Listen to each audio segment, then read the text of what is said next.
Mayo 11, 2023, sa adlaw nga Huwebes. Pagbasa gikan sa Santos nga Ebanghelyo sumala ni Juan.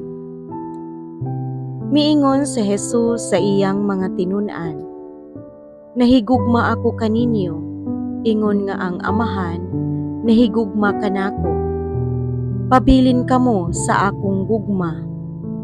Kung tumano ninyo ang akong mga sugo ug magpabilin kamo sa akong gugma, ingon nga ako nagtuman sa mga sugo sa akong Amahan ug nagpabilin sa iyang gugma. Gisultihan ko kamo niini aron mabatunan ninyo ang akong kalipay ug mahingpit ang inyong kalipay."